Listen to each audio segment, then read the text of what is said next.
everyone. Welcome to another week of Antidotes, Stories in Medicine. This is your host, Christine. I am glad to be recording again. It has been like 6 months and I'm pretty rusty, so bear with me. But this is going to be another interesting episode. I have been really surprised by how many downloads and new listeners I've been getting over my little hiatus. So thank you, everyone that's been listening. This is going to be a very, how do I explain this? This is going to be just a very interesting episode, I guess, or it's going to be a little bit different because a lot of times we talk about cases, but we're going to really talk about how people get into medicine. And I think the best way to start this episode is to talk about an email I got. So listeners will send me emails and I really love it when they do. So if you want to send me an email, please, I will respond to you because I like to chat. So this email I got way back in the spring and I was just so touched and so fascinated. I have been talking back and forth with this person, Robin, since, and now she's agreed to come on and talk with me for everyone to listen. So in the middle of her email, she says, one thing I've been curious about generally that I'd love to hear from more practitioners about is when and how they got into healthcare. In one of your episodes, 3 Types of Patients, you talked to 2 NPs who started as police officers. They're fantastic. You guys should check out Just Some Podcast. She didn't write that. That's my me inserting things. And it seems like a lot of folks that you talk to have military backgrounds. But I'm curious about everyone else. This is my second career, and most of the people I went to school with were returning students from non-medical backgrounds. It may vary some by region or city. I only know this for City Redacted in the South, where I live, went to school, and now work. But I'm willing to bet there are a lot of us. In particular, I'd love to know what people did before healthcare, how they chose their current role, parentheses, nurse, paramedic, whatever, and what they can identify that their past careers or work experience taught them that they bring to their current practice. The last point I'm especially curious about because I generally don't tell people what I did before nursing. And if I do, I feel the urge to validate it. I'm in my late 20s now, but from 21 to 28, I stripped for a living. Before that, I was a nude model. Nursing is literally the first job to which I've worn pants. I'm certain that experience has made me a far better nurse than I couldn't have been otherwise. Physical skills aside, parentheses, being on my feet all day in sneakers is so much easier than being on them all night in 8-inch heels. Yikes. Those IV poles are way too wobbly to dance on though, LOL. And parentheses. The emotional skills I have from sex work have translated so well into my nursing practice. I work on a trauma step-down floor, although you recently got a new job. I did, yes. In a level 1 trauma center. And let me tell you that dealing with an angry 20-something GSW patients is comically similar to wrangling drunk men. Talking old men into some private dances just turns into talking them into taking their antibiotics and getting up with PT. I'm very good at politely and kindly setting boundaries with patients, and I'm good at feeling out where people are emotionally and meeting them where they are in a way that facilitates therapeutic communication. And honestly, I'm resilient in a way that I'm not sure I would have learned otherwise. I'm sure people with other backgrounds have other skill sets that have contributed to the way they offer care, and I'd love to know what they are. I don't know what, if anything, you'd like to do with this information, but if you'd ever like to do an episode about what people did before healthcare, I'd love to be interviewed. I've got some crazy stories from both chapters, I can only imagine. I also like to just connect with anyone else who's made this kind of transition, and we're hard to find since you can't exactly raise your hand in orientation and ask who else got here by dancing in their underwear. If you know anyone who'd like to talk about it, I'd love to connect with them, and I'd love to create some kind of network or information exchange about how to write your resume, how to interview, etc., when the particulars of your work history are unprintable. So I was just so floored by that email because there's so much in there, and I can't even imagine how relatable it can be, and yet how you can't even talk about it. So, Robin, welcome. Thank you for agreeing to talk to me about all of this stuff. So you're a perfect person to have as the first new recording back. Thank you so much for having me. I've been really excited about this. I went out and bought headphones last night so I could do it. Yay, thank you. I went to a physical Best Buy in the year 2019. It's crazy. They still have those? Yeah, right? So you just got a new job. You were emailing. We were going to interview a few weekends ago, but you started this new fancy job. What are you doing now? Well, I actually start next week because I didn't want to leave my current boss mid-schedule. That seemed very rude. So I'm finishing out the schedule she had me in. And then, like you said, right now I work on the trauma step-down floor. So in MedSurg, I'm going to be in the trauma ICU, which was my goal. That's kind of what I wanted to do. I thought I wanted to work in the ER, and then I started working and realized I hate admit discharge. I like getting to know my patients. I want to see Even the if they're same. intubated. Yeah, they have families. Yeah, that's true. Yeah, I like to see the same people when I come back. I like knowing what happens to them and getting that continuity of care. And I really wanted to be in critical care, so ICU. That's awesome. And you've been a nurse for a year and a half now? A year and a half, yep. Well, congratulations on the new role. I am sure you're going to do fantastic. Tell me about tell me about everything. Okay. So okay, so I guess first, the awkward question is stripper a rude word? So that really depends on who you ask. I don't Okay. think so. That's how I refer to myself. It depends. It depends on context. Also, if Sure. I'm feeling it out with new people, I kind of say, "Oh well, I danced, I whatever." I think I used stripper a lot more when I was working, and it was a defensive. It was like an asshole filter, right? Like you meet a new person, Yeah. you're like, "All right, this is what I do." If you're going to be weird about it, if you're going to ask me stupid, invasive questions that are inappropriate for strangers, like, and now we're done. And it saved me a Right. lot of crappy interactions. Sure. And I think I lead into it a little slower now because it's considered unprofessional, even though it's quite a profession. Yeah.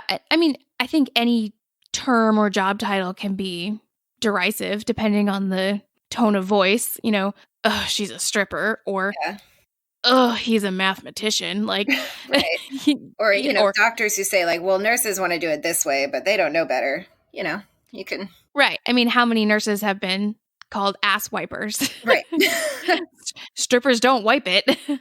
Oh, no, I'm leaving. Now I have to stay and clean it up.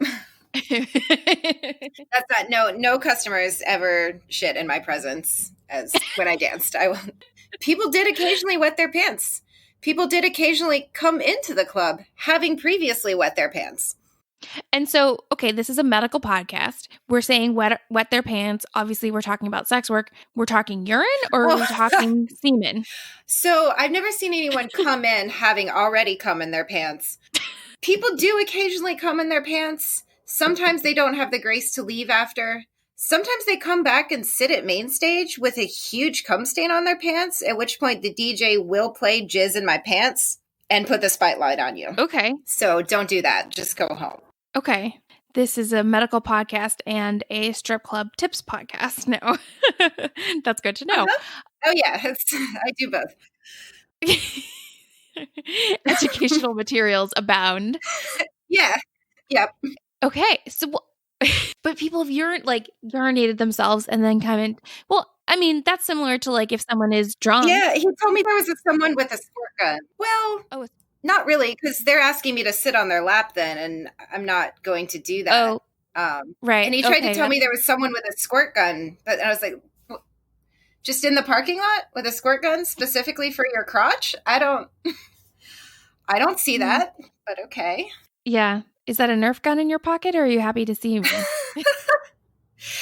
I don't think so. It's never been a Nerf gun. The cutest, yeah. The cutest time was a guy who was like, this is weird, but I do want to take stuff out of my pockets before this dance. I was like, oh yeah, that's great. What do you have in your pockets? I'm thinking it's like a dildo or something, because he's like, this is weird. And he pulls out, and it's just a bottle of Cajun seasoning. And I'm like, he's like, well, it's really hard to buy this back home, so I bought it for my friend, and I'm bringing it back to him. But then I got drunk, and I ended up here. Like, that's actually really cute. Thanks.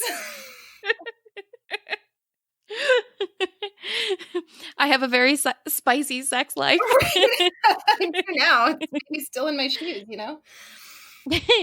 Now patients just have their no sodium seasoning that they're pulling out of their scrubs. Oh, no. They're pulling whole sandwiches and bottles of salt like out from under them. That's true. They're keeping the salt hidden in there when you're like, no, you're on a low salt diet. Where did you get those 4 liters of fluid? You're restricted. So how did you get into being a nude model and then get into stripping? I mean, nude modeling, I actually just answered an ad in a coffee shop when I was 18. Okay. Because I had poor judgment, and mostly I'm lucky. I literally just went to someone's house and was like, yeah, I'll get naked while you draw me. Okay. I won't tell anyone where I'm going. This will be fine. Okay. And it was actually completely fine. He was super nice. I worked for him for months. Yeah. And then I look back on it, I'm like, oh my God.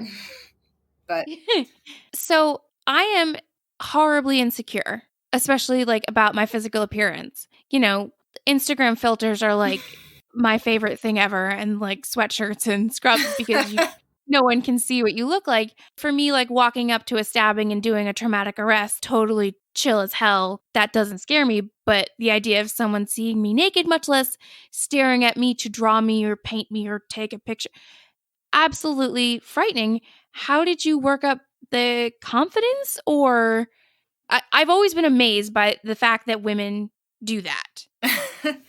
I guess that's a statement and not a question. How do you get that confidence? Can I have some? Well, you just appear naked in front of strangers for, 10,000 hours, and then you're over it. The key to being a success in anything. No, God, how do I answer that question for 18-year-old me? I think I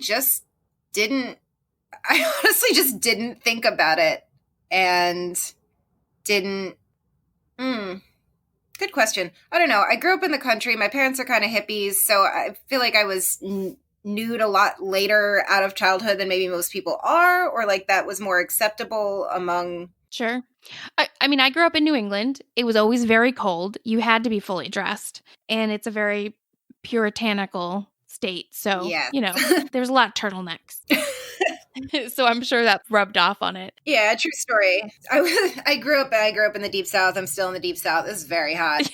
Yeah. And I was on the swim team in high school. There were a lot of like changing rooms and whatnot where I'd been naked without thinking about it in front of people for a long time at that point anyway. So it just didn't seem that different. And I'm also going to say that Instagram filters have nothing on strip club lighting. Trust me. And strip club lighting is flattering. Yeah. Yes. It's mostly red tones and kind of low light. If it's done well. I don't know why some clubs use blue lights. Everyone looks bad in blue lights. Weird. And that is the exact opposite of a trauma bay lighting or an ambulance lighting. All fluorescent. Yes, everything is so bright now. Everyone looks like they've had a 30-pack year smoking history, even though you've never lit up. Yep. So how long did you do the modeling for? How did that lead to something else? I did it for a couple years, and I lived in South Florida for a while, and then I moved to Jacksonville, Florida, which is not where I live anymore, so I feel fine talking about that. Yeah. And so I'd mostly modeled for art classes, which is a thing that retired people do in South Florida all of the time, and so I could work a lot. They don't really in Jacksonville, and I moved in with one of my best friends in the world who was a bouncer at a strip club, and I was like, well, I work naked already, like, let's do this. Which was the first time I'd ever been in a strip club. I just walked in and was like, hello, I'd like a job. And they were like, well, you seem like you're probably 18. Go for it. How was it learning to dance? Because I did a pole dancing class for like a bachelorette party, and that shit's hard. Mm-hmm. It's just really hard. It's an insane workout. I've always been pretty athletic. I will say my parents really, to this day, don't appreciate, because I never told them, how well they prepared me for this career by putting me in gymnastics as a small child. Because you can do a full split. And it's great. People love that. Awkward is how it is learning to dance. God bless the experienced dancers at that club who would occasionally come by me on stage and be like, stop doing that with your leg. And I'd be like, oh, okay. And I got better. I can draw so many parallels between when you're a new nurse and someone's like, no, don't flush it that way. Or, there's so many things when you're learning any kind of job and it's all eyes are on you and you feel like, you're naked, then in that case, you probably are. Yeah. Or as naked as the law allows. As naked as the law allows. Yes, sure. I'm sure it's state dependent. Yeah, it's state and city and individual club standard dependent. Yeah. So how long did you dance for? All total 7 or 8 years. Okay. And everyone says, oh, the money's great. Was the money good? The money was good. I don't have any student debt. Yeah. I'm going to go cry now. Thank you. I'm on call while I'm doing this. I'm sorry. If I'd been smarter when I was 21, sometimes I try not to think about what I might have done with the money I made from like 21 to 24, because I genuinely don't remember. I'm sure none of it was a good idea. I'm pretty sure it was really fun. And God knows, like maybe I could have a house. I have no idea. I don't know. Just the fact that you don't have student loans, I am so impressed. And it is so far above me. Yeah. Yeah, it's why I waited when I graduated. I graduated nursing school 2 years ago this December. I waited until June to start working in the hospital to have one more. So where I am, like January to May is season. Oh, gotcha. Yeah. And you make most of your money for the year during season because it falls off so hard in the summer because it's hot.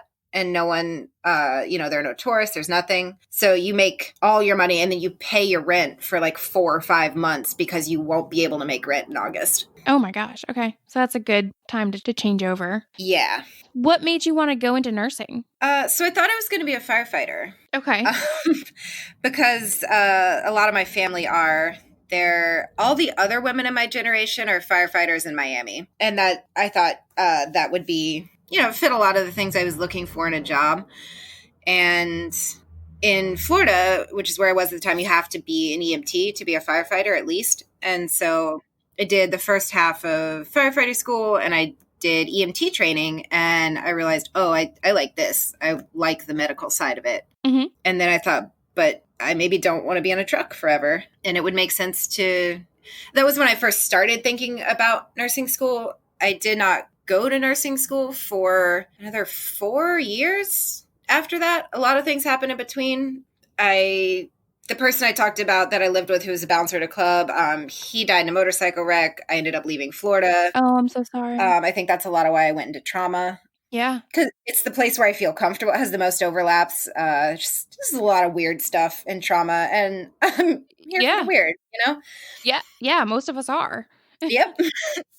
But also that it feels a lot like appropriately honoring my dead too. And that gives a lot of purpose to work to me. Yeah. I definitely feel that.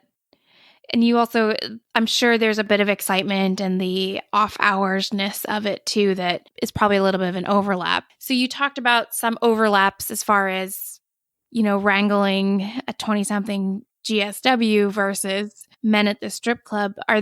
What other areas have you found that kind of put you ahead of some other new nurses because of your prior experience? Well, I will say weird shit won't freak me out.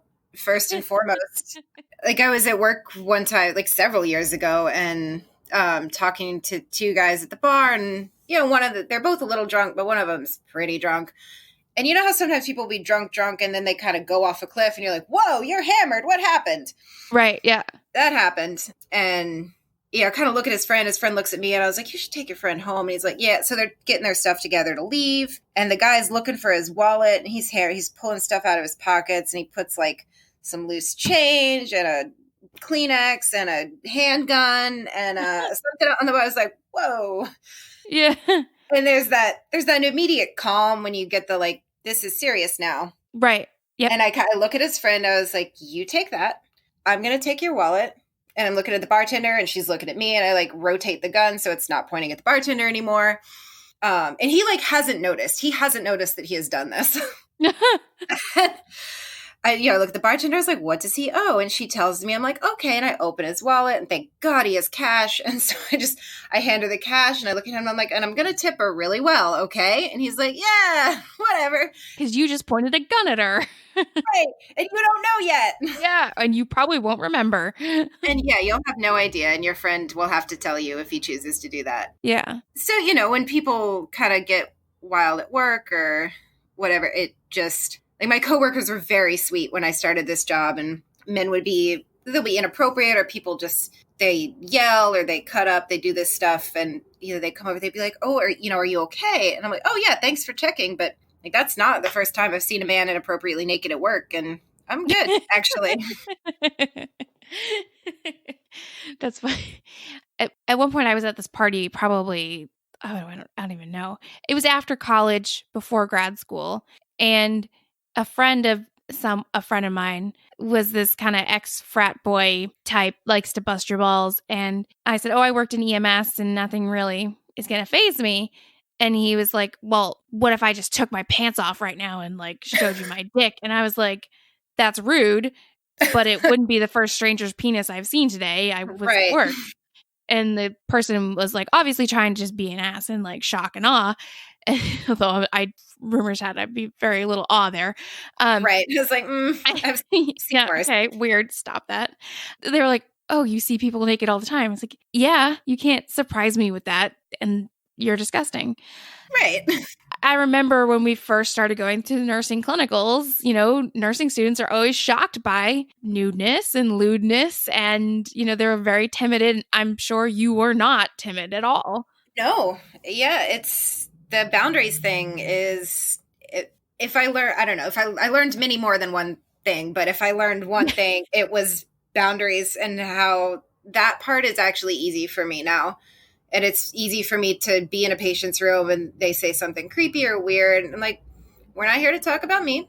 We're here to focus on your care. And it's not now or anytime going to be appropriate for you to comment on my body. So we're not going to do that. And you actually say that to people. Yeah. Yeah. Pretty much just like that. That's awesome. We need way more nurses that feel empowered to say that. And I say that in the realm of, I know a lot of nurses want to say that, but they don't always feel empowered by their supervisors or their administrators to say that, or they don't know how to say it so succinctly and so forcefully, but while still moving on to patient care. That's a great example. Yeah. And I will say that my boss is, I didn't even think about like, what would my boss feel? Like nothing, because it's in second nature in a lot of ways. And so I didn't consider like, oh, can I say no to a patient? Like, absolutely, I can say no to this man, and I'm going to do it right now. Yeah. I mean, absolutely. But she's very supportive. You should be able to say no. But I know there's sometimes, especially with newer nurses, newer EMTs, whomever, you feel like it's, patient first, and I shouldn't anger the patient. It's like, no, staff first. Yeah. If you're not comfortable, you can't provide the right amount of patient care. I mean, there are terrible bosses everywhere, but sometimes people feel that pressure, whether it's true or not. And sometimes it is unfortunately true, but they should be empowered to say no and educate that patient on the correct behavior in a hospital setting. Yeah, definitely. I took report from a girl who did, like, she's 22. This is her first job ever. From the same patient who had been horribly creepy to her all night, and she doesn't have that skill set. And like, I really hope she develops it. Yeah, it's hard to develop it, but the best way is to see other nurses leading by example and see what they do and how they get away with it and go, oh, okay, I can do that. She made it look easy. So at least you're there to hopefully allow her to emulate. Do your coworkers know what you did beforehand? Three. Lauren's not my coworker anymore. Two of them do currently. My preceptor knew actually before I even got hired. So I wrote my resume in, because I have like no work history. I have no work history that I can talk about prior to this job. Right. And I'm 29. So it's like, what, if my boss asks me what I've been doing for 10 years, what do I say? Yeah. What do you say? Well, I say customer service. Like I wrote my resume in this very kind of delicate phrasing, which was like customer service representative I worked at kind of a brand name club. So I looked up the company name of it officially. You know how not that I got checks from them. That's not how it works. But the name that would go on your check, and that was like a really generic company name. So it was like, okay, customer like service. Acme Entertainment or something. Exactly. It's not even entertainment. Okay. The one down the street it's like RCI United or something completely. Sure. Yeah. And then I listed skills as like making people feel comfortable in high stress environments and whatever else I wrote. But it's so funny because I was reading a resume or something, for a student like preceptor, and it was like work as a waitress at an assisted living facility, works well in a high stress environment. It's like, oh, honey, no. But like, that's legitimately, that's very true. Yeah. So my preceptor, she told me this. I really like the way she handled it because I did, like, we're still friends. I still text her. She was awesome. I was very, very lucky with her. And I kind of said something about her, like made a joke about work when we were having lunch together one day. And she's like, oh yeah, I know. I didn't want to, she was like, I didn't want to say anything to you if you didn't say anything first. And I definitely didn't tell anyone, but like, I know because I saw your resume, because she tried to print something personal at work and then sent it to the wrong printer. And so she was like desperately searching through all the printer trays at work to find a thing that she, and my boss, I guess, had printed out my resume. So she found it and it was like, oh, this is the person I'm getting, and looked at it, and she read it and was like, this girl's a stripper. Because she also worked in service industry for a long time in the same part of town. And so, some years separated, but we went to the same bars after work. We knew a lot of the same people. And so she's like, oh, I know what this is. But I don't know. There are two people I work with now that are my good friends. So she's not there because she switched to the ED like a couple months after she trained me, that both know. But other than that, I haven't told anyone else, and I generally assume they don't. I'm still not sure if my boss does. I honestly don't know. I've never asked. What do you think their reaction would be? Probably nothing special. It's not relevant most of the time. No, it's totally not. if I don't it's know not them. An app, then it's not relevant. Right. I don't know them well enough to be talking about my past anyway, so I just haven't. Yeah. I think most of them would, anywhere from not care to, oh, that's cool. But also I've been wrong before. I've told people and had them be real weird about it in ways I didn't expect. So I don't know. What is one of the weirdest reactions you've had? If you don't mind me asking. I'm trying to think, actually. There are a lot of standard where people will then ask like very invasive questions. They'll sort of immediately ask like, how much do you make in a given night? Or kind of, it's one thing to be like, is the money good? And it's another thing to be like, how much did you make this week? It's kind of like, well, we're not paying rent together, so I don't feel like that's your business. Right. Yeah. Probably the weirdest one actually is that, so I tried to ask at the end of nursing school, this woman who, like one of the instructors who had been really cool, and she had done all the lectures on professionalism. Right. And the standard warning about social media and blah, blah, blah, like don't post pictures of you dancing on tables. And I never had, like, I have a very generic Instagram, right? So I wasn't worried about that, but I was like, I want to ask someone before I apply to jobs. Like, can I never ever talk about this again? Does this have to be a deep, dark secret forever? How do I write a resume? Because at that point I was just like, fuck, I don't know what to do. Right. Yeah. And so I tried to ask her, and she wasn't mean about it. She just didn't understand my question, I think. And was talking about, she kept giving these examples like, well, it's, nobody can accuse you of unprofessionalism that you didn't do or whatever. She's like, if someone told you that I was in my office naked swinging from the ceiling, I was like, but you weren't. That never happened. I was naked swinging from a ceiling. I wasn't unprofessional because I was a professional. Right. So. And I just kind of gave up after a couple of tries. I was like, okay, thank you very much for your time. I am now more lost, and I'm just going to leave. Oh, I'm so sorry. I ended up asking someone else who was really great about it, but Yeah, that didn't work out. That's too funny. I mean, I guess I had such a hard time writing a resume anyways, and I didn't have to like hide what I did, but like still no one really even understood what EMS was when I was like applying for NP jobs. They're like, "Okay, like whatever. I don't so you haven't worked as an NP before?" No. Okay, cool. You didn't do shit. Oh, well, Oh, thanks. well, all right. Thank you. Please hire me. Yeah, let me do shit. I'd like to. Yes. I swear I'm competent. Yeah. Well, that ability to just kind of walk into, so I guess other skill besides weird shit is fine is, yeah, the kind of fake it till you make it confidence, and the ability to just walk into someone's room and introduce yourself, be like, hey, here's what I'm here to do. To be able to talk to doctors, to be able, because a lot of new nurses are scared of talking to doctors. And, right. Yeah. I work at a teaching hospital. I mostly deal with residents. That has its pitfalls, but honestly, I really like it. They're fresher and they're a lot less rude and condescending than the attendings are. And also, you can't show me a 27 to 35-year-old who doesn't really know shit about what they're doing and is trying and expect me to be like intimidated by them. Especially because they're insanely sleep deprived. But they're so tired. Bless their hearts. Yeah. Yeah. Their lives are very hard. If they're grumpy, it's because they probably need caffeine and sleep.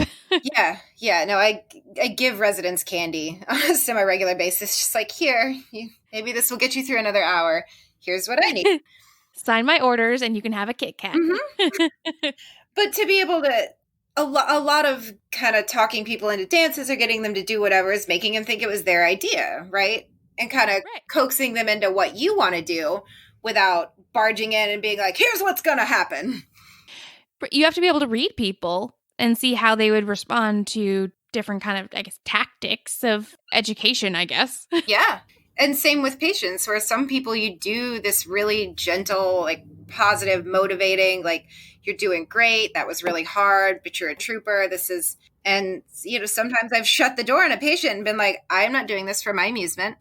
Here's why I'm concerned about why you're not taking your antibiotics. I can literally see your scrotum rotting. Do you want that to continue? I'm just imagining both of those situations as a lap dance, and that is fantastic. Yeah, no.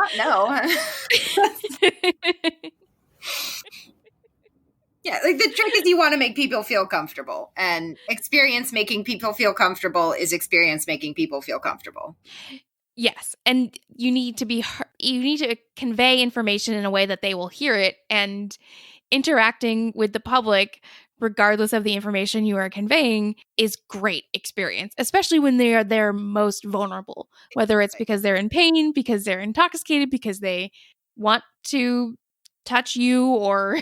Yeah, and, people generally, men included for the most part, everyone's very insecure about sex, and being in, even if we're not actually having sex, being in that type of situation, feeling, am I acting right? Does she like me? Like, what's going on? And a lot of people's bad behavior in those settings too comes from insecurity and comes from then acting out what they think they should do based on some terrible cultural narrative they've been handed, and to kind of guide people out of that and be like, hey, it's okay. We could just be cool instead and not do all of that. That's a huge parallel to medicine. I mean, there's so much insecurity with patients when they come into the hospital or any kind of healthcare setting. And there's a big power dynamic between patient and provider, patient and nurse. And I'm sure there is between customer and, dancer too, when they're trying to get what they want, but they also are really insecure. Yeah. Yeah. And I think being in MedSurg and being in trauma, there's an extra level of that. It's kind of the first place people land and get their bearings for a second. It's definitely not in the ED. And it's a little different with ICU step downs, but we also get a lot of admits from the ED where you'll get a person who's been in the trauma bay for the past couple hours and like everything's going on. Their family hasn't been close to them. And then they get to this room upstairs. They have a room. They get to chill for a minute. And then they like realize what's happened to them. I deal with a lot of moms who they just realize it hits them all at once that their 22-year-old son, who wrecked his motorcycle, like almost died, but he didn't. And kind of all of that comes out once they hit the floor and they're like, oh my God, what just happened? Yeah. All of the anger, the bargaining, the asking of questions of you, of them, I'm sure that's chaotic. Yeah, and I think that's why I like admitting so much is it's an opportunity to really ease someone's hospital course. Yeah. If you're able to do it right, to take them and be like, okay, I can answer all of your questions now. I have a minute, and they don't in the trauma bay. Yeah. Completely reasonable. And be like, here's what you can kind of expect. It looks like you're going to surgery. Here's what you can expect from that. Here's how you make a phone call. Here's all this stuff. Yeah. That's the same reason why I like end of life stuff, because it's easing the transition and explaining a terrifying situation for people in a place where they're really hopeless or they're just so scared. Yeah. As opposed to a discharge when you're like, okay, you know the drill. You don't want to be here. I don't want to be here. Right. Get out. Bye. I'm going to take your ID out. Here's your papers. Here's your wheelchair. Good luck. See you next week, depending. Yeah. Lay off the salt or you're coming back. Right. So you said you had some good stories. Do you have any in particular that you want to share? My God. Well, from which career? Any? I'm pretty open. Yeah. I think I just have a lot of discrete, I have a lot of silly anecdotes and maybe more things that are heavier, that are longer. So I also want to do end of life care. And okay. I think one of the most frustrating things sometimes where I'm working now is that trauma is poorly prepared for people to die, which is wild because they do all the time. Yeah. Yeah, exactly. But we're in such a gonna save your life mode. And that works so often because the patients are 16 to 25 and can really bounce back from abdominal gunshot wounds. Right. Yeah. But sometimes they can't. And we also get when people in ICU decide to take their family off of whatever interventions, they're take them off the vent, take them off, put them on comfort care only. They get stepped down to the floor because now they no longer need ICU level care. Right. So we get sent DNRs from trauma if they're expected to make it to the night, essentially. And the last one we had was this woman whose husband had backed over her with a car. Oh. Intentional or accidental? Intentional. Oh. So he was incarcerated by that time, and the decision maker for the family was now the 21-year-old son. Oh, honey. Yeah. And I mean, he was doing his best, and it was so much for him. And I love our palliative team. They're awesome. I wish they'd been consulted so much earlier. It really was way too late in her course because she'd been in ICU for almost a month. And I don't think that, I know the trauma team that was with her it took way too long to sit down and have a complete, this is what you can reasonably expect prognosis. Right. Because once they had that, they were like, no, this is a woman that loves to be outside. She loves to hunt. She's got no meaningful signs of life. Fuck no, we got to get her out of here. And once palliative got involved and could help us, then, we were able to get her home in one shift, which turned out to be my shift, and it took all day. But it was a day where I had 6 patients, and which is just not how many patients you should have on a acute step down floor. No, and especially not when there's an emotionally acute patient like that. Yeah, and I feel bad for the other people I had that day. I don't remember who it was. I didn't see a lot of them. I checked in on everyone, but I spent most of my day doing this, and it was just rough because it had been poorly managed, I think, for a lot of it, in a way that a lot of things came together when she finally went to leave. And she left for home hospice? She left for home hospice with her family. And I appreciate forever that the palliative, she's a PA, came back the next day and was just thought she'd want to know that she passed at 3 a.m. which means she just wanted to be home. Like, she had stayed alive on our floor on comfort care only for 5 days. And then she died within like 10 hours of getting home. Yeah, she just wanted to be home. Yeah. But part of that was her family. There were 2 cousins that were really awesome too. 2 cousins of hers that were about her age. She was 40 maybe. And they'd come to help her travel and do all this stuff and get her stuff. But they also came to like collect her valuables, because when she'd come in, she'd been wearing rings. She'd all this stuff that apparently her grandfather made. And those rings, so then they weren't with her. Like, I didn't have them. We didn't have them. They weren't in the safe. And we were like, oh my God, where did these go?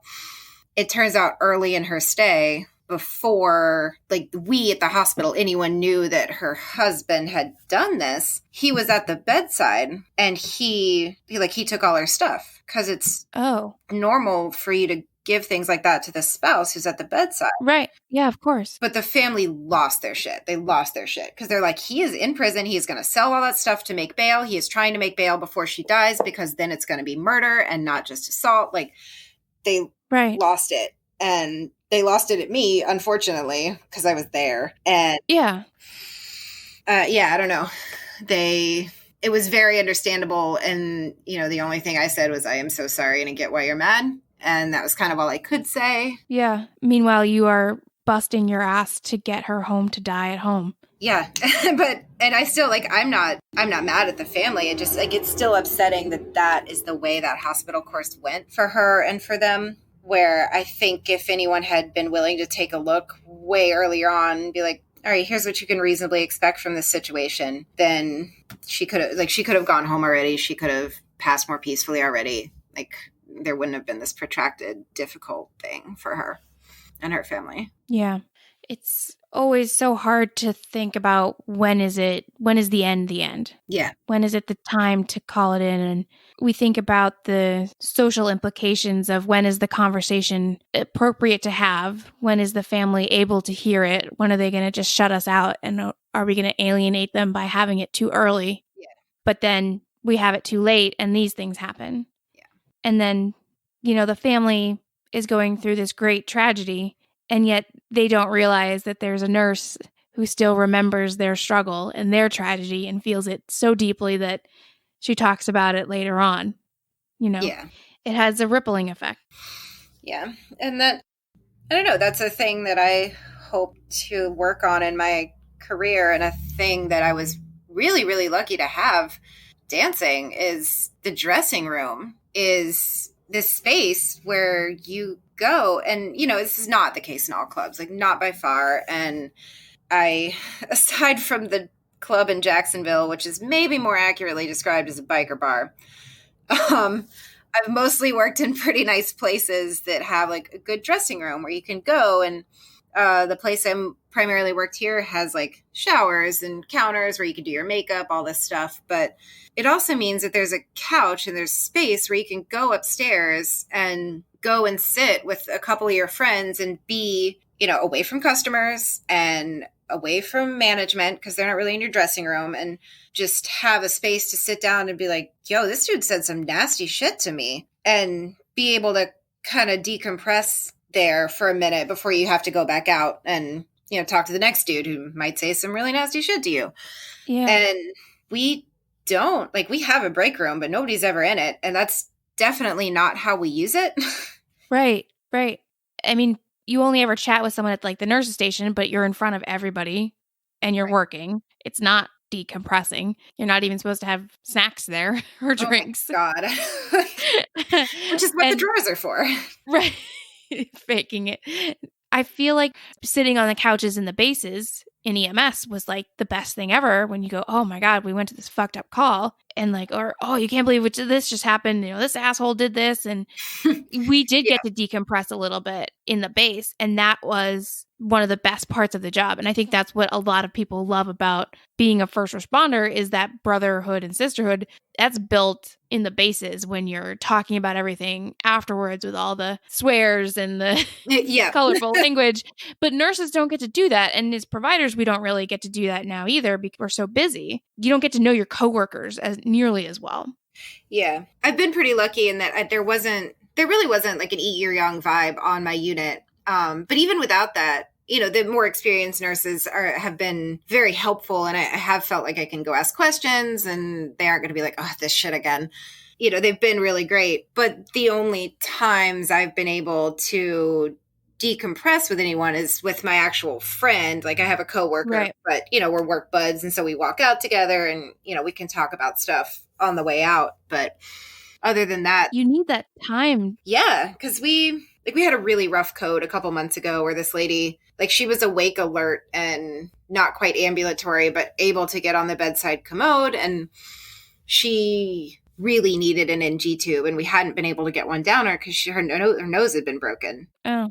And like a bunch of us had tried, and we just couldn't get it. And so they were going to take her to ultrasound and like guide it. And this timing is like the fucking worst. So she got up. We just assumed she vagaled down because she got up to the bedside commode. So she's like post bowel surgery. So she had an ileus. Yeah. And she was really distended and she like vomited earlier. But she got up to the bedside commode, and I guess she vagaled because she went unresponsive on the commode, and then she aspirated massively, and she did not make it. And that was my first code. It was nasty, and I didn't freak out. That was my first in-hospital code. I coordinated an overdose reversal in like a totally different setting outside of the hospital.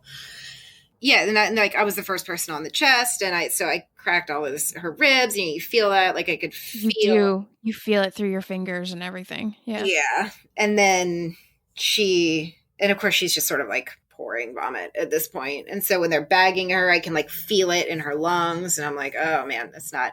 And she didn't make it. Yeah. But the only decompression we did is like we all left together at the end of the day, and we're all in the elevator, and somebody is just like, I might have nightmares. And we're all like, oh, yeah, maybe. And then we leave. Yeah, that's not good. Yeah. I mean, now that I think about it, we used to decompress while we cleaned the truck.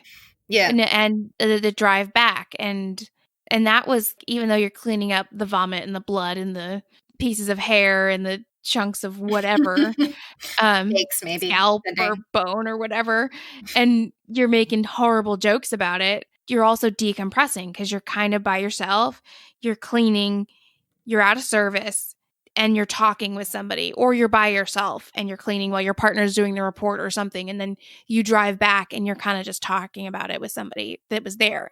As I'm saying this right now, and as you mentioned that, like, it was so helpful. My regular partners who I did crazy calls with, I mean, I'm still friends with them to this day, and it's been over 10 years because we got to connect like that and talk about those calls. Yeah. I can't imagine doing something like that. I used to always say, it was so hard to do crazy calls and then go do a dialysis transfer or, go do a discharge. But I can't imagine doing something like that and then just going right to a med pass or toileting someone or whatever MedSurg nurses do, because they do 17 million things in an hour. Yeah, luckily I got to do a little bit. So there was a nursing student in there too, and she ended up taking a round of compressions.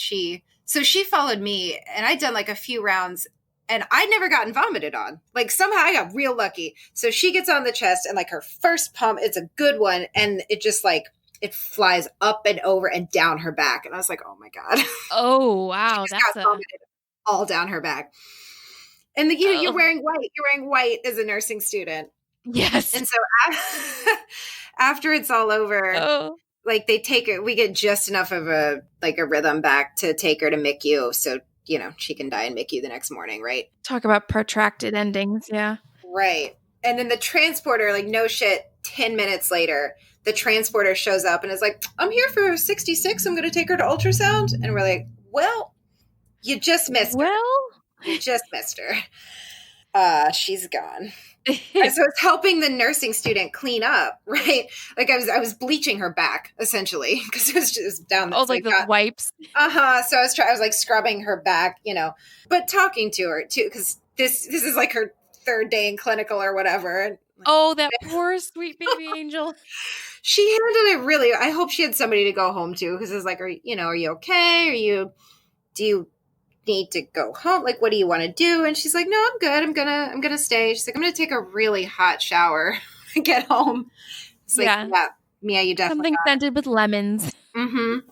Because then after that, I bleach her whole bag. We think we've got her clean. She reaches into her pocket for something. Thank God with her glove still on. She reaches into her pocket and she just looks at me and she's like, it's in my pocket. Oh my God. I'm so sorry. Poor girl. And I have like not a drop on me. I'm just like, I don't know how this happened. I'm sorry. Like no one would see it on my Navy scrubs, right? Ew. I know. Yeah, we've all been there though. We've all had fluids in our pockets.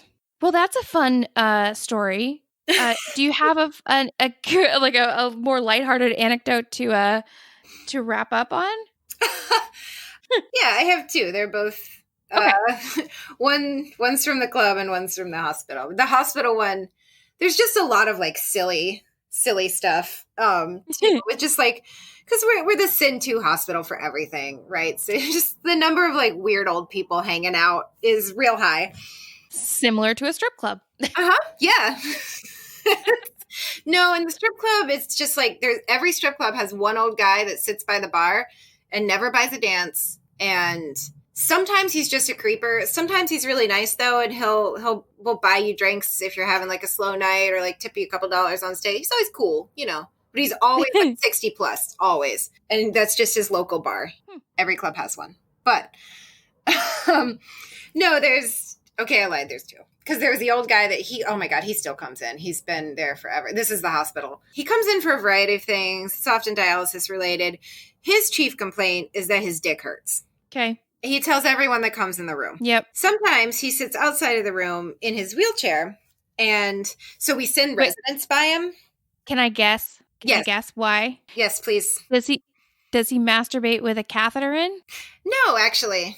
Because we used to have a regular that would do that. And then it would get all the time. We used to go to this particular address and it would either get dislodged, something would all the time. He would masturbate with a Foley and like it would dislodge and he'd shove it back in and then it would get infected and he was getting like these potties and it was like, or you just walk in and he was doing it and you're like, stop it. Right. Come on, there's company. Like you didn't hear us come in? You called 911. We're not quiet. Right? This is the third time this week. So we never saw him doing that, but I'm not going to swear he didn't. All right. No, he just wanted to ask everyone about it. But what we do is we send the residents like by him. Like we find ways to send them by because we'll always be like, excuse me, doctor, I have a problem. And they're like, oh yes, I'm a doctor. What can I do? I'm a doctor. Yeah. And they go over and they're like, doctor, let me solve your problem. And they're like, yeah, what's wrong, sir? And he's like, my dick hurts. And they're like, oh, I'm sorry. You know, they handle it a variety of different ways, and it's really fun to watch what they choose. And I am not above pranking residents. I get a lot of joy out of it. So this is a my dick hurts story. It's kind of related because of course I have one. Oh yeah, this is kind of a traumatic story. Anyways, so I was doing this transfer on the ambulance and we heard this call go out for a motorcycle accident on this very, very busy highway during rush hour. And we're like, oh, that sounds really interesting, but you know, whatever. We're already on a call. We're going to go to one. So we go to this nursing home, pick up this gentleman going to this hospital. It's a VA hospital. So he's got to go through the city at rush hour. Like it's going to take forever. We're like, oh, this is going to be terrible. So we package him up and the paramedic unit going to the motorcycle accident is still not on scene because traffic is so bad. You know, we were quick. The guy was going for a UTI, but they had gone on the wrong on-ramp. And so they had to circle all the way back around to go, lower.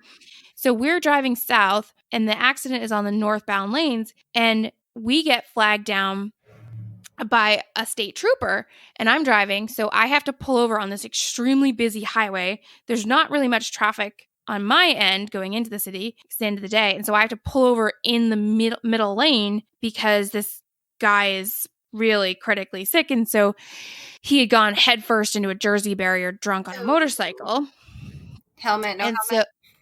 He had like one of the brain bucket helmets on. Oh yeah. But it was like not strapped in and like, oh my God. It's just his a hat. face, it was like a hat and he was just like smashed. And I don't know if I've told the story in the podcast before, but anyways, it's just me. My partner's in the back with the UTI patient that Right. And so who's mad that you're taking so long. Well, so that's where this goes. And so I grab all of the stuff that we have and I'm hoisting it over these Jersey barriers and climbing over to the other side of the highway. And my partner's like, what is going on? And there's just like teeth and tongue. And this guy is just fucked up on the side of the road. And it's just me. This lovely nurse had stopped and was like trying to help him. But then she sees me and then she's like, I'm just going to go. And then Trooper's just standing there. He's not helping. Right. And it's just me. And I'm like, I don't know what. I just take the guy's tongue out of his airway and just try and clear his airway because he just mangled it. And then somehow a supervisor shows up and then eventually the medic truck shows up. But before that, I was like, I need help. So I look at my partner and I was like, you need to come and help me, but leave the doors open so we can see our other patients so we don't abandon them. Yeah. Because like this guy's dying. So we do that and my partner comes over to help me and we're suctioning and bagging and trying to get this guy on a board to peel him off the highway. And our older gentleman starts yelling, what's taking so long? My dick hurts. And he's just yelling into traffic, my dick hurts. And we're like, sir, not the time. Oh my God. Yep. I'm like, I've like just pulled this other guy's tongue out of his mouth. And this one's yelling, my dick hurts at me. And I'm like, take it over and be like, can you go reassure my other patient? Just give him this guy's tongue and say, right, hold on a second. Just hold this. I'll be right back. We'll be right back. So we ended up actually getting out of that transfer because we were soaked in blood. Everything was contaminated. We drove the medics and this other truck came and took our truck on this terrible transfer like hours away. It was great. Great man whose dick hurts. Yeah, that's kind of an ideal outcome for y'all. It was great for us. And that was my dick hurts story. I will say patients and families are generally pretty graceful when they realize they've been ignored for a code. Because, like, the alarm goes off, and the code too. So people in the hallway can see, like, something is clearly happening over here. Yeah. Like, every once in a while, there's some, like, total asshole who will, like, see a big group of people milling around and come up to us and be like, can I get ice? And you're like, where's my Shasta Cola, please? Right. And you're like, I would love to get ice for you. Yeah, let me do that. But in general, you can go back to your other patient's room and be like, hey, I'm really sorry about the delay on whatever the fuck you're there to do. We had an emergency, and they're like, oh, yeah, okay, no problem. They're pretty chill most of the time. So what is your last funny strip club story? Oh, I was going to say my other resident trap was an old lady who had an entire photo album of every pug she's ever owned. Just in her purse. Anyone who went in the room was gonna get trapped. And I sent more than one resident into that room. Like, hey, can you just look at my patient? She was delightful. Mama was nuts. I loved her. Because she wasn't supposed to get out of bed. She'd metastatic bone cancer. She'd broken her arm just by existing. They were afraid she was going to break her femur, so she wasn't supposed to walk. So I put a bed alarm on her, and she'd just look at me, and she'd be like, I mean, I see what you did. I'm just going to turn it off. Right. Yeah, all right. And all the pugs had presidents' names. They were all named after dead presidents. Oh, my gosh. Yeah.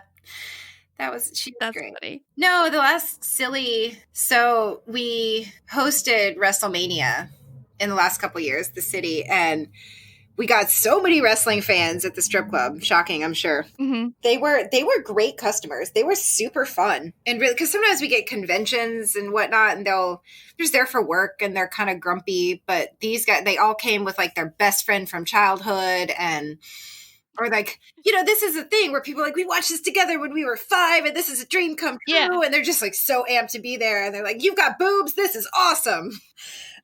Boobs and fake fighting. Yeah. Yeah. So we ended up getting a guy into one of our private rooms where I was like, you could watch, because then they were doing like a recap on TV. And I was like, we could go watch all the highlights. You could tell me all about it. But like, I could be naked on your lap. Like, how awesome would that be? He's like, yeah, that'll be great. But it turned out all he wanted to do was lick my toes. Oh. And I'm like, oh, I mean, all right, that's easy. So yeah. I watched the entirety of the WrestleMania recap because I was facing the TV the whole time because the dude's sitting on the couch and I had kind of like straddled his lap and then like folded my feet up behind me so that they were like in his mouth. And then I'd pulled over the little coffee table so I could prop my elbows on it. So I had something to rest on. So I was literally just laying there. Wait, I don't understand. Okay. So you were straddling his lap. Yeah, but facing away from him and like face down. Oh, okay, got it. Yeah, got it. So and then I put the table in front of me so I was like propped up on my elbows. Got it's it. It's like if you were laying on the floor watching TV. Yeah, okay. I was thinking not that. Okay. Yeah, no, it's the other way. Okay. But no, I'm really impressed. Yeah, no, I'm not that flexible. Hi, I'm blonde. Yeah. But I keep thinking like he maybe wants me to dance or do something. So I'll check with him and be like, did you see this part? And he'd just be like, mm-hmm. And just put my foot back in his mouth. I'm like, all right. This is easy. I can do this. But the thing is, he got multiple out. I made a lot of money. It was great. And every time he would go out, he would get a new peppermint to put in his mouth. And I'm like, why do you need a peppermint? Yeah. Like, my only real question is, why do you need a peppermint for this? Are you worried about foot fungus? Because then you should get like a clotrimazole troche instead of like spearmint. But right. like, yeah. I don't know. They were fairly new shoes. Like I'd been wearing shoes, but they weren't funky or old or gross. So I'm going to ask a question about like vague pricing. Do they pay by like what you do in the private room? So like would toes be a different price point than a dance? Well, so it's like a flat fee for an hour private room. It depends on the club. Okay. Some clubs give you better cut. Some places it's better than others. It's like one of the things you'll choose a club on once you know how to do that. So it's like a flat fee for the room that they just like pay up front, and then you get your part of it, which is like most of it, right? The price differential comes in essentially negotiating your tip. Got it. Okay. So yeah, it can get pricier, but that's part of being able to like talk to people and kind of negotiate like, yeah, I'd love to. That sounds really fun, but let's do this. So yes, different things are different prices. There's no menu out front. Okay. Were there particular toes that were solicited, or was it all of them? It was all of them. It was all. I definitely went upstairs and washed my feet. And like we had showers, fortunately, so I didn't want to mess up makeup or anything. So I just like sat on the floor and stuck my feet in the shower. And we kept a communal bottle of dish soap upstairs for like. Sometimes things happen. You come upstairs and you're like, man, I just need to wash this off. Oh yeah. So I grabbed the communal like heavy duty soap and was like, I'm just gonna wash my feet. Where are those nursing wipes at? Right. Where were the bleach? I didn't even know how easy this was gonna be later in life. Instant carcinogens. I don't know which note was better to end on, but here we are. I don't know either. Yeah, he was really nice. He was really sweet. But hey, no judgment. Foot fetish people are the easiest because they're always a little like, I'm into something weird, but half the time they just want to give you a foot massage and you're like, yeah, okay. I get to take my shoes off? Right. Like, absolutely. Yes. Love this fetish. Well, thank you so much for letting me ask you all of these bizarre questions. I hope they were not too intrusive and sharing your past. And it was just such a joy to talk to you. Yeah, thank you so much for hearing about my weird career path. I really enjoyed it. I hope others listen to this and they realize that, your path was not weird and theirs isn't either. I mean, we all come into this for whatever reason that we, do it, but we all kind of share the same emotions of caring for people and, trying to make humanity a little bit better and trying to make our systems a little bit better. So it doesn't matter how you got there because we all are doing the same thing, in the end. Yeah. Or it does, because then you can bring it. Like I started a coping Skillshare group for nurses. Oh, great! In the city to try and like recreate some of the dressing room vibe where you just get to sit in a room. Like this happened and it was a lot. I wish I could share that, but I don't want to out you. If I can figure out a way to do it, I'll like email you about it. Okay. So like if you know of multiples in different cities? I don't. Okay. I don't know if this exists anywhere. I went to a death cafe. I don't know if you know what that is. No. Oh, they do have that in multiple cities, but it's specifically a forum to talk about death. And it's a community endeavor. Usually some psych residents took it and made it because they went to one and then they were like, oh, well, people ask us questions as doctors and we can't really talk about our experience with death. So they made a provider specific one that's open to all providers. So I went to that and I loved it. And then was like, I want this to exist for day-to-day life. And I didn't really know how to make that happen. And then I met this really amazing woman who's been my mentor. And I was like, oh my God, you would know how to do this. How do we do this? And she's helped me organize that. Well, maybe we should get it going in other cities. Yeah, I'm more than happy to email you about it. Yes, let's talk further. Let's talk further about it. And if anyone is in their respective cities and would like to do it, email me about it. And I guess that's a great segue. So email me at antidotespodcast@gmail.com. The social media has been a bit sparse lately, but you can always follow us on Facebook, me, at Antidote Stories in Medicine Podcast. I'm going to include a funny little clip of us talking beforehand at the end of this. Yeah. Oh, Instagram, Antidotes Podcast, Twitter, Antidotes Pod. It's defunct, but returning. It's been resurrected. So yeah, please share the podcast. Please leave some reviews, rate on iTunes. And I don't know when the next episode will come out, but hopefully I will see you there when it does. So thank you again, Robin. Yes, you're so welcome. Thank you.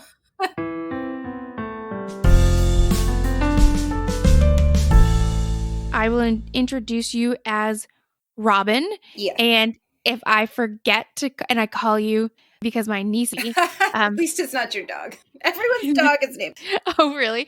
So totally random story again. And I have a cat named Oscar who's actually sitting next to me right now. He's kind of a pain in the ass. So my first cat was named Elmo. I adopted him from the shelter. This cat I found near an ambulance base, and someone was like, who wants a kitten? It's 4 weeks old, doesn't have a mother. My partner was like, who the fuck would get a cat from an ambulance base? And I was like 19, and I was like, yeah, I'll get, my other cat needs a friend. This cat was like a little grouch. So I was like, oh, well, Sesame Street characters, Oscar. The cat's now like 13 years old, and he squawks, but he's such a I dressed him up as a taco for Christmas. Oh my God. But I had a patient who I was doing a physical, and she's like, oh, my son's name is Oscar. And I was like, that's my cat's name.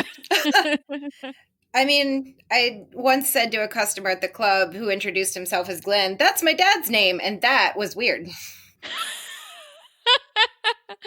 Okay. Okay.